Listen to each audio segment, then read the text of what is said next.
Kung matatandaan nyo, nag-upload tayo ng video tungkol sa GCash, wrong send at paano maibabalik. Kung mapapansin nyo rin, sa ibaba, halos 11 kaya nanood at hindi ko inaasahan na ganito karami ang nakararanas ng ganitong problema. So ngayon, titingnan natin ang mga comments sa paggamit ng GCash at ipapaliwanag natin sa inyo ang best solution. Tara, isahan natin. Isahan natin sa mga comments at ang ating mga reply o sagot sa mga tanong nila. So, unang-una, galing kay Guillermo Espanyol. Sir, thank you so much. It's a big help. Just now, I got my money back. So, however, according to GCash, ito take note ha, Help Center requesting a reversal is one-time accommodation only. So, ibig sabihin, isang beses lang ito po pwede nating gawin. Okay? So, effective po yan hanggang itong last quarter ng taon. So, ang mga nag-request noon ay nag-enjoy sa kanilang one-time accommodation. Okay? So, nabawi nila yung kanilang mga request. The next, Sir, paano po sa bangko po pag nag-send ng GCash na mali po kasi ng number, pwede po ba maibalik yon? So, ang gagawin natin, immediately magre-request tayo sa ating bangko na tignan ang mga pagkakamali na ito para sa transaction reversal o para ma-stop nila yung transaction at maibalik sa inyo ang pera. So, actually, ang bangko ay hindi pwede mag-reverse ng transaction. Okay? So, the amount that has been transferred, you can always file a written complaint. So, ibig sabihin, manually nyo pong gagawin to. Pupunta kayo sa bangko at sasabihin nyo sa kanila kung ano ang naging problema. At gagawin po nila ito manually. Okay? So, next.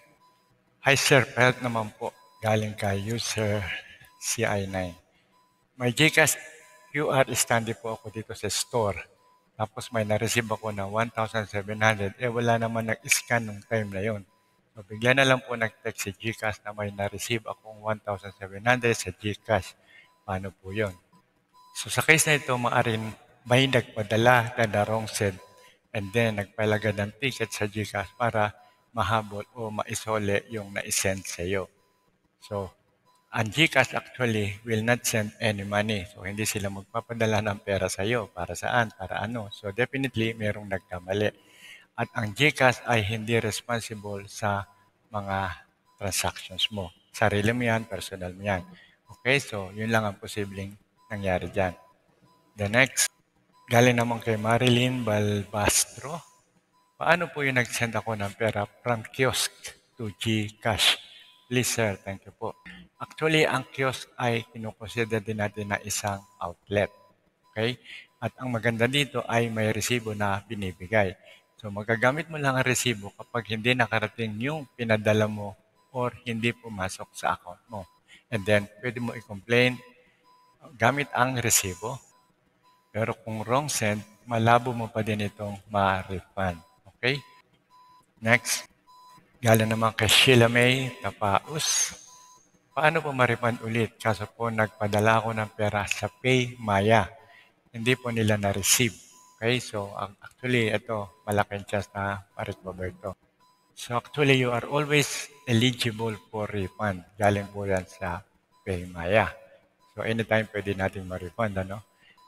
At pwede natin cancelin ang ating transaction within the day. Kung halimbawa wala pang 24 hours, kayo na mismo ang pwedeng mag-cancel. So paano ang gagawin natin dito? Mag-i-email tayo o tatawag tayo sa PayMaya mismo. Andyan yung number at andyan yung kanilang email address. At sa susunod, gagawa rin tayo ng video kung paano tayo mag-refund kay PayMaya o sa iba pang mga other process na maraming nagkakaproblema katulad nito. Okay? So next. Hello sir, galing po kay Ryan. What if na na-cash out na po ng wrong receiver ang pera? 1 digit po ang mali at may chance pa din bang ma-refund? So, ibig sabihin, na-cash out na yung pera. And then, ang ibig sabihin dito, ang posibleng mangyari ay 50-50 ang chance by submitting ticket to GCash. So, pag nag-submit tayo, meron tayong chance na matanggap. So, GCash stands about their terms and conditions. Actually, yan yung pinirmahan nyo o yung tinik nyo, yung binigyan nyo ng consent si GCash na when you use send money, you are responsible for confirming the details of your transaction when the funds are sent in real time. So meaning, hindi niya na po sagot yung inyong pagkakamali. So pagkakamali nyo, sagot nyo. Ganun po yung kasimple. Okay? So next. Sir, galing po kay Mr. Suplado. Suplado yan ha. Sir, paano po kaya kung nag-withdraw na yung nasendan? Kung na-withdraw na nung nasendan. Tinatawagan ko kasi ayaw niya ibalik. Wala daw po sa kanyang account na pumasok. Okay? So, ibang istorya to. Na-withdraw na yung pera. So, in this case, negative na yan. Dahil dinideny na nung receiver na may na-receive siyang pera. Okay? So, rule number 1, as the rule of the thumb, call the receiver to return the money to you. So, yan, unang-una dapat natin gagawin. Tawagan natin yung number na napagsenda natin ng pera at kung willing siya ibalik, praise the Lord, at kung ayaw naman, sorry na lang. Yun ang ating situation. Okay? Galing naman kay Sensei Garcia. Ask ko lang po, yung case sa akin na send ko, one wrong single digit number. Tapos, tinry ko tawagan yung may-ari na nasendan ko, sabi out of service. Okay? So, out of service. Ibig sabihin, hindi na gumagana yung SIM. So, kapag ganitong out of service, pwedeng deactivated na yung number na napagdalan mo o hindi na ginagamit. So, in this case, wala na pong chance na maibalik yan. Pero, sa ibang network, pwede pa nilang gawin na ipa-duplicate yung same number. Pero, upon request po yan ng owner ng number, no?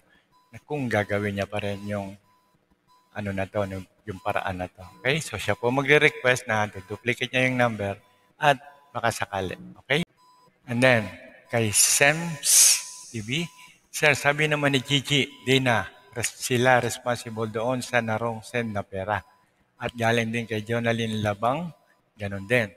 Hindi na lumalabas yung submit ticket. Okay? So, actually ngayon, this 2024, tinanggal na po nila yung ticket regarding sa wrong send. At nag-stick na po sila ngayon sa terms and condition.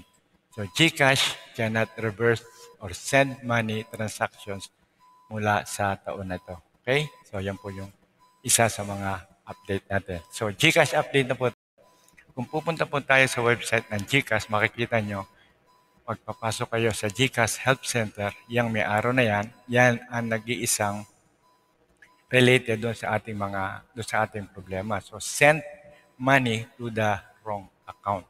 So, yan na lang po yung alternative nila kung sakasakaling ma-encounter niyan. Okay? So, i-click natin yan at ang lalabas po dyan ay based on our terms and condition. Yan na po yung sinasabi ko kanina doon sa terms and condition na nag-agree kayo bago nyo gamitin si GCash. Okay? So, ang sabi niya, GCash cannot reverse or send money transactions. Although ginagawa na nila before, pero ngayon, since na marami na ang nakaka-encounter nito at marami na nagre-request ng money reversal or money refund, hindi na po nila sinasagot ngayon yan. When you use send money, you are responsible for confirming the details. So, kayo po ang may sagot niyan.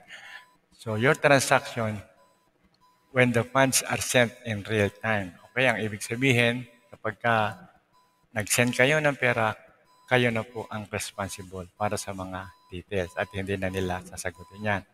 Okay? Kung kayo ay nagkamali man na nagpadala sa ibang number o sa ibang person with a different number, so iba yung number na hindi dapat yon yung padadala nyo, it would be best to reach out to the wrong recipient. So, ang ibig sabihin dito ay mas maganda na kayo mismo ang tumawag o kumontak doon sa pinagpadala nyo na nagkamali kayo at kung po pwede ay makibalik na lang. If you accidentally sent the money to the old or inactive number of your intended recipient, so ito namang case na to, inactive yung kanilang number. No? The intended recipient can request to transfer those funds to their active account. Okay, so actually meron tayong pwedeng hanggang 5 number sa isang account sa GCash. So maaaring yung isang old number niya or yung inactive number niya ay isa doon sa 5 na account sa GCash. So pwede niya i-transfer yung pera na yon, magsimula doon para sa ilipat doon sa kanilang active account. Okay? So next. So So make sure you are sending money to the right mobile number. Okay, rule number 1 po yan. So double check niyo palagi ang mobile number at yung name ng recipient bago nyo i-confirm ang transaction. Okay? So isa po yan sa mga dapat nyo gawin. And then next, isa pa sa paraan, use send money via QR code. Mas safe po yan. QR code ang inyong gagamitin. So, scan nyo lang mula sa inyong cellphone yung kanilang QR code and then babayaran nyo via QR code. So dito, sigurado wala tayong pagkakamali. Okay? At pwede nyong isave yung contact number sa inyong cellphone para kung sakaling kayo ay magbabayad sa tao na yon ay bubuksan nyo lang yung inyong save contact numbers. Sigurado na po yun. Okay? At hindi kayo, less ang chance na magkamali pa kayo. Okay, so yan yung mga dapat natin. At kung hindi nyo pa napapanood ang ating ibang mga Gcash video, meron din po tayong paano kumita ng 10,000. Yan po yung business naman para sa Gcash. Meron din tayong loan na po pwede tayo makahiram ng 1K up to 125K. Meron din po tayong mga tips para tumaas ang G-score. Okay, ang G-score po ay yan ang ginagamit ng Gcash para tumaas yung ating rating na makapanghiram tayo ng pera. At paano naman mangutang na mabilis sa Gcash? Yan po yung bagong features ni Gcash. Okay? So sa ngayon, hanggang dito na lang po muna tayo. At maraming salamat po sa panonood. Kung meron pa kayong mga tanong, comment nyo lang ulit sa baba. At huwag nyo na rin kakalimutan na mag-like, mag-subscribe, at hit nyo na rin ang bell para updated kayo palagi sa ating video. At huwag nyo na rin kakalimutan na i-follow ang ating FB page. Okay, so ito po ang Promag TV. God bless